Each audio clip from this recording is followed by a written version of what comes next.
Well, hello, everyone. I would like to welcome you to our League of Women Voters General Meeting.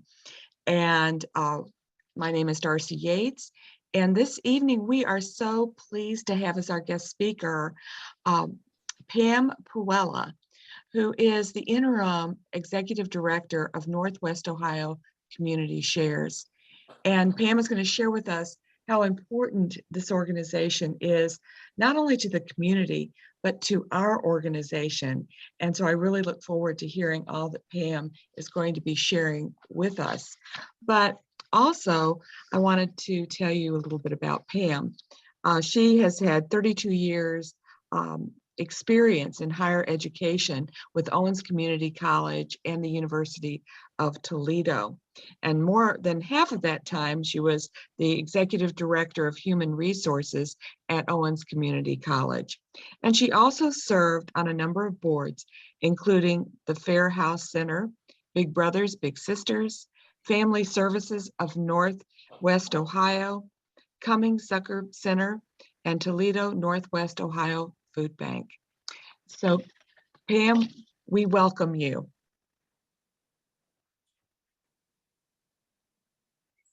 And you may need to unmute yourself.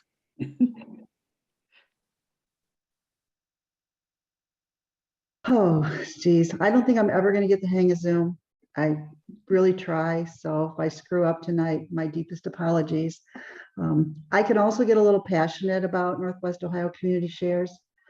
I've been involved with this organization since about 2013, off and on, doing different things. And so it's a really cool organization, and we represent some of the coolest nonprofits that are in our community.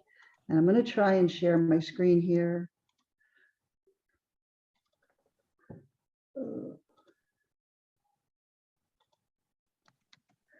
So the interesting thing about the League is, and I don't know if you're aware of this, but you have been a member of Community Shares for 19 years now. Yeah. So we go way, way back with the League and with a lot of the nonprofits in our area. And it's interesting that we're meeting on Martin Luther King Day because we were founded on the principles of social justice.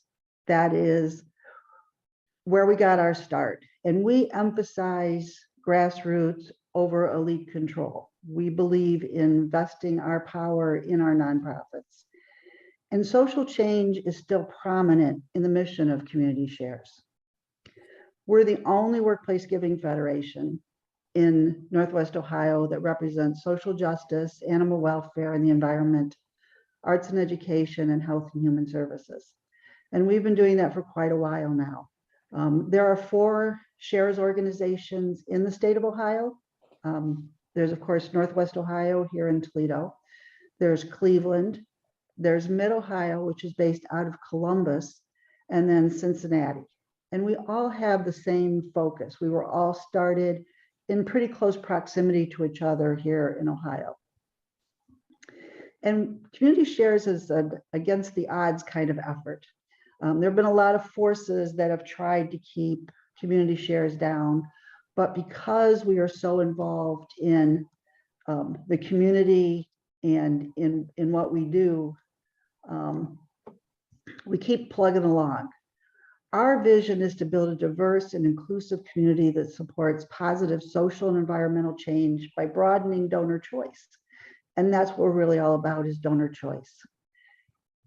Discussions about forming shares were initiated by Planned Parenthood, the ACLU, and Focus. All 3 of those organizations were part of Community Shares in our early days. The ACL, we have part of our mission is, and part of our rules is that you have to have a local presence. So there was a point in time when Planned Parenthood stepped away from us. And ACLU ended up leaving us because they didn't have a local chapter anymore.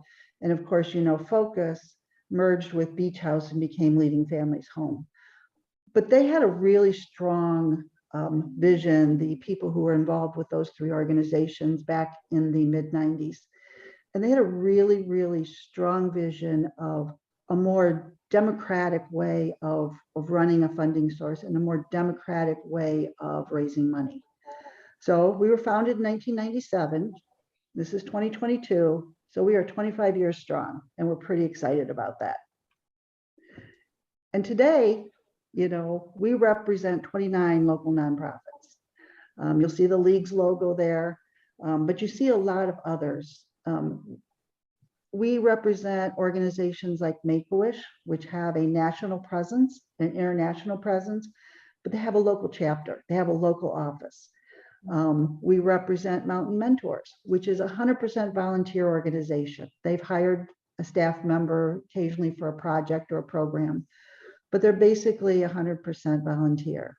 We represent human trafficking, labor trafficking, and advocating opportunity, health groups such as Cancer Connection, domestic violence like Bethany House, Equality Toledo, LGBTQ rights.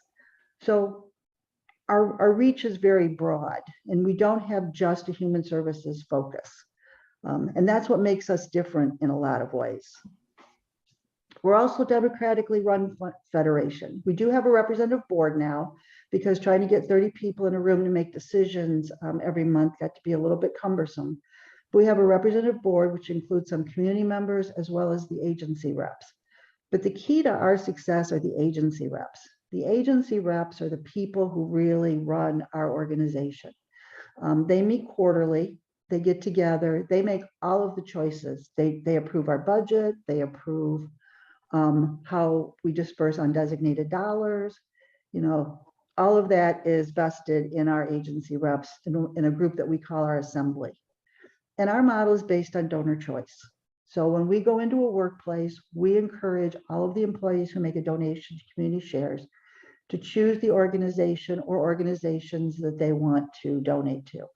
Now, some of them say, just spread it out among all of the organizations. So we have a different funding model for that.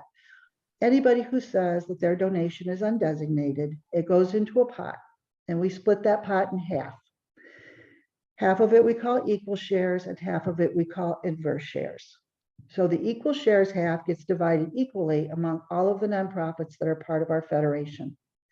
The inverse shares pot has a formula, and so those organizations that may receive higher designations will receive a smaller portion of that inverse pot. Those who receive lesser designation will receive a bigger portion. That formula goes all the way back to the 1990s. There's never been any reason to change it. People are comfortable with it, and it fits with our democratic governance model. So we engage workplaces because we want to expand donor choice, and we think that it's important for employees to support the causes that they believe in.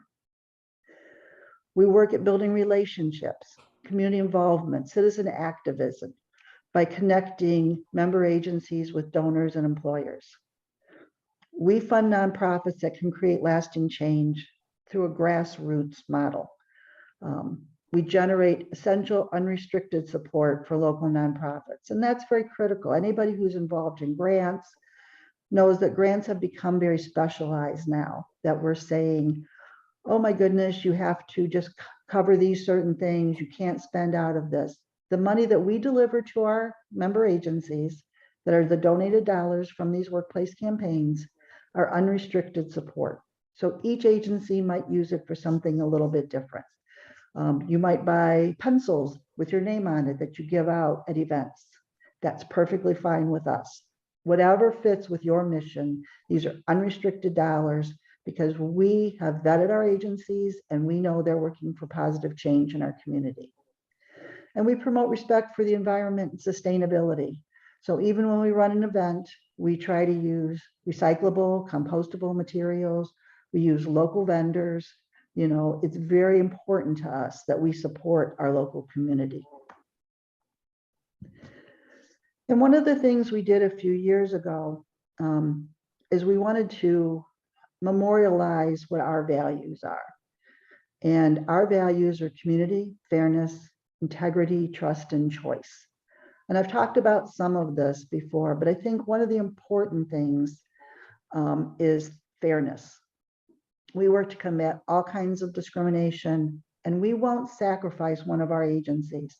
And we've encountered over the years, especially the ACLU was probably one of the big lightning rods here in the community, workplaces that the decision maker said, as long as this organization or that organization has to be on the pledge form, we cannot bring community shares in.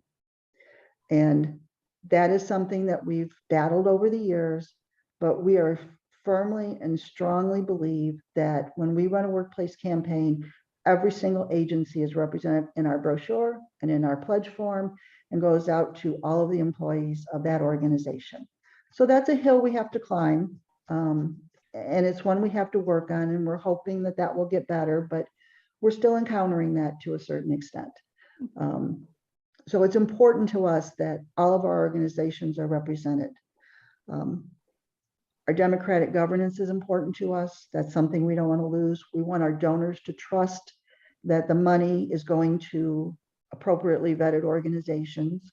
So, you know, we check your registration with the Attorney General's office. We make sure that your 501c3 has not been revoked. We do that annually, sometimes semi-annually, depending on programs we're doing. But our most important thing is choice and trust, fairness, integrity, and supporting our community. So some people say, well, I can't give much. There's not much I can do. You know, we don't believe that there's any donation that's too small. If somebody wants to give us $1, and we do get dollar donations on our pledge forms, we thank that person just as much as we thank the person who gives us more. Every dollar goes together. It all works together in one big pot and going out to our organizations. Because our nonprofits do a lot of things, and I've listed some of them there. You know, homelessness and hunger. We serve the disabled and critically ill. We support the arts, which the arts is one organization that's not supported by a lot of giving campaigns. Social justice is not supported by a lot of giving campaigns. Animal rights and animal welfare organizations, we do a lot with that. And I don't know if you've paid attention, but today is Betty White's birthday. And a lot of our animal rights groups are participating in the Betty White Challenge. If you go onto the Nature's Nursery site, which is one of ours, they released a hawk today that they had been rehabbing. They don't normally name their animals that they're going to release. They only name their education animals, but they named this hawk Betty White, and she was released today on Betty White's birthday. So the animal organizations have done some really cool things today to support Betty White's birthday. But our donors strengthen not just one organization, they strengthen a whole community because of all the things you guys do out there in the community. And we found that the more choice a donor has, the better fundraising campaign that an employer will have. It provides employees with tax-deductible charitable giving, and it's a no-cost expansion of a company's philanthropic footprint.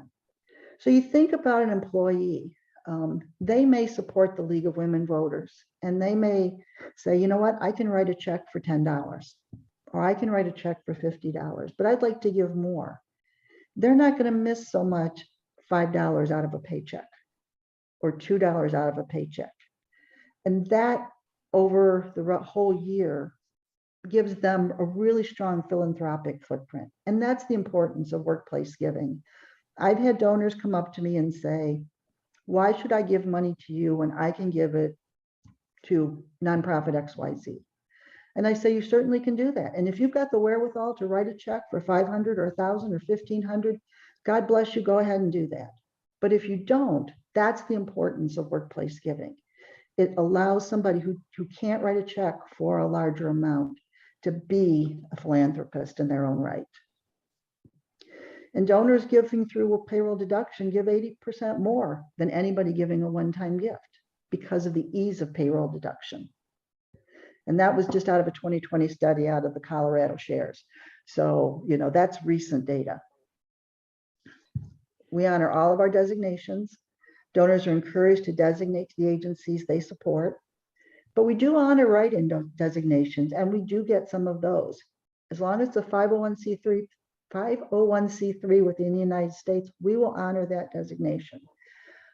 So, you know, if somebody has come from another area and they want to support that, you know, we take care of that. Now, those designations don't amount to much. It's maybe $200 or $300 a year for an agency like us. But it's important that donors know that we walk our talk, that we will support whatever they designate.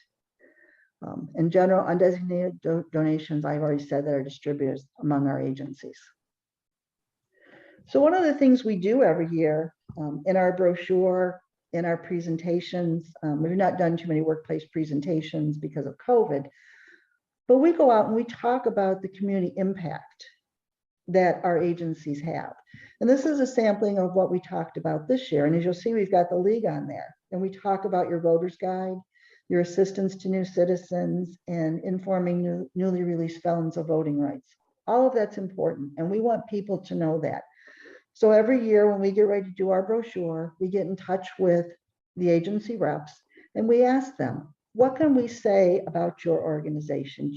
Because some donors like to have a positive numbered or thing that they can say, okay, when I give to League of Women Voters, I know I'm helping them put out that voter's guide.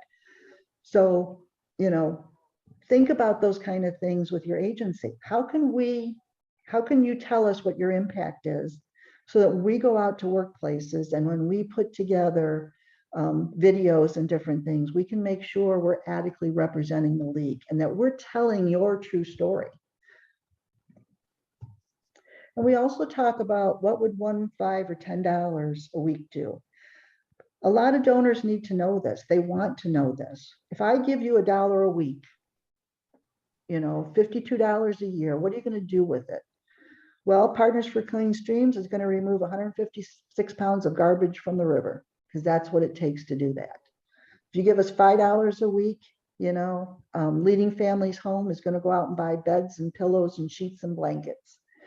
$10 a week, that's going to be 3 weeks of shelter for a domestic violence victim. Those are important things for donors to do. So what is the impact of $1 a week to the league? What's the impact of $5 a week? We have a new marketing committee that's forming. They're going to be asking for all this kind of information. So as you look at the league, what kind of things can you tell us? What is a donor's impact that we can get out there and really push it? Because we raise money for you and we go out in the workplaces and raise money, but we're really making a push this year in our 25th year in really trying to bring a spotlight on the agencies that we represent and what those nonprofits do. We want people to, at the end of 2022, say, I'm sick and tired of hearing about community shares and its member agencies. That's our goal, because we're really too well kept a secret. We need to get out there. We need to figure out, how do we get our name out there? I don't know that we're ever going to crack the large corporations, but if we can get to the people who are working every day in these organizations, and hopefully they will say to their employers, why can't I donate through community shares? Why can't they be a part of what we do every year? I think that's going to make a big impact for you and the donations that we can bring in for you. So the ways to help: workplace campaign. If you know anybody that you can put us in touch with so that we can set up a workplace campaign there, we'd love to talk to them. Board membership. I know all of you are already involved in an organization, but if you know anybody who would like to join the NOCS board, isn't Shelley Guerrero she just joined our board just a few months ago. So we see Shelley once a month at our board meetings. She's a community board member with us. But board membership, either with community shares or with some of our member agencies. Volunteers, we're always looking for volunteers to help with things. You can host an event, whether it's for us or one of our member agencies. We're going to put on some events this year, hopefully, fingers crossed. Hopefully we'll see some of you there. And of course, donate to either community shares or to your favorite nonprofit, which I'm sure is the league. One of the things I always tell people, that the story of community shares is really made up of the stories of our member nonprofits. So what I'm going to try and do here is see if I can get this video to play. This is our campaign video from this year. So if you can't hear it, let me know and I'll just stop it.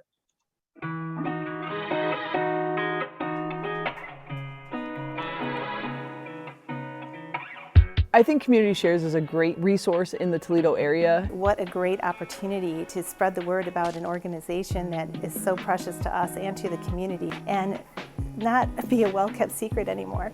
And they can take advantage of everything that Community Shares offers as far as campaigns, activities, events. It's just a great partnership. We are very conscientious about how we use our donations. A lot of thought goes into the spending and how we utilize the money and the items that are donated to us. You know, we're like the little engine that could. What we can do with that money is so much more than what you would expect any nonprofit to be able to do. It's always funding. The answer wouldn't be, oh, let's see what funding sources we have. It would be, yes, okay, we're going to do that. Let's just get you scheduled and move forward. So we need two things. We need that physical space that's home-like, friendly. There's so much more we could be doing if we had the proper space to both care for the animals, to educate the public, to do research. We need people who are willing to give their time to the kids that we serve. So we love volunteers, so if you just want to come hang out and pound a nail or paint a board, we'd love that too. Bag some groceries for people, that's wonderful if you want to, help out in a special event. You can have kids doing sock drives. You can have kids coming in and counting socks. It's amazing what somebody making a kind statement on Facebook or sending in a donation with a nice note written can have a huge effect on the staff and volunteers here, because we really do this because we care.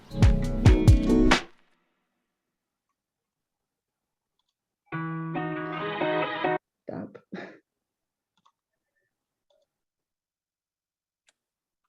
So let's see, how do I go back?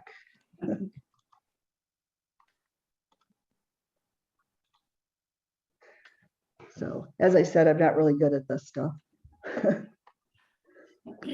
I'd like to open it up for questions. And think about the video. We're going to be doing more videos.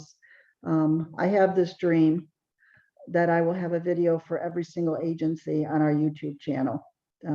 We're not there yet, but I'm hoping to get there. But as we get ready to do our video for the 2022 campaign, we'll send out an email, or I'll send out an email to all the agency reps. And if it's something that you'd like to be a part of, make sure that Marilyn Lucas is your agency rep. Make sure Marilyn knows, and we'll see if we can't hook it up. I'd like to do something a little different again this year. Our first video was this is Community Shares, we're democratically governed. This one was a little bit more heartwarming and heart-touching, and that's really the goal that we want to get to. So what can I answer for you about Community Shares? I can talk all night if you let me. Well, who did your video? That's what I would like to know. That was very well done. It was a young man named Zach. He was an independent videographer. And he really put it all together. He is now with Toledo Aerial Media. So we're hoping we can work with Toledo Aerial Media and with Zach again. But he's an amazing videographer. He actually, if you have anybody who's got a wedding coming up and wants a wedding video, Zach is amazing. And he still has his side business of wedding videos, but any of his business or nonprofit videos are through Toledo Aerial Media. Well, and I know that you mentioned that different ways that people can help, but as being a part of Community Shares, are there certain requirements that organizations should meet to be a part of Community Shares? Yeah, every organization has to be a 501c3 for at least a year by the time they apply to us. We ask them for their 990. There are some organizations, which I think the league is one, you don't file a 990, you file a postcard. But we ask for a copy of that. We ask for a copy of the budget for new organizations. They must maintain a 501c3. They must stay registered with the Attorney General's office. We ask all of our agency reps to put in so many volunteer hours and to attend meetings. So all of our agency reps attend our assembly meeting, which is quarterly, and then they participate in a committee, and the committees meet monthly, and they have different focus. We have a governance committee, a membership committee, fundraising, marketing, and I'm going to forget a few. There's 6 of them now. They've just revamped all of the committees on the first of the year. But they meet monthly, and they really do make the decisions. So the new marketing committee, we're hoping, is going to take the lead in putting together the brochure and the video, because we need fresh faces and fresh voices and fresh ideas about how to do that. I've been doing the brochure for the last few years, and I put a little tweaks on it, but it needs to be something a little different. There's been a 30-hour volunteer requirement for all of our agency reps, or all of our agencies. It doesn't have to all be done by the rep, and that's through their meetings, but doing other things for the agency. We always apply to the Ohio Combined Charitable Campaign and the OSU Bucks for Charity. So the agencies get participation value for sending in information for that, or for letting us know that they're not going to do it. And some of our smaller organizations don't, because the state campaign requires that they have a 990 or a pro forma 990. So that means taking all your financial data and putting it on 3 pages of the 990, and that can be a little cumbersome if you don't have an accountant or somebody financially capable to do that. And really just staying involved in community shares, because the importance of a federation is everybody pulling together. You know, we're not going to raise money for people and for organizations that, you know, don't know anything about us and don't participate with us. They don't get the benefit of that camaraderie. And one of the other benefits is that we've had organizations that have worked together and formed teamwork, like Advocates for Basic Legal Equality has worked with the Bethany House and with Advocating Opportunity on legal issues for some of the victims. So there's lots of that partnerships that are developing out. But it's really important that as a federation that we maintain that democratic governance that we have, and we do that through the meetings and through the volunteer hours. Thank you. Are there any other questions for Pam?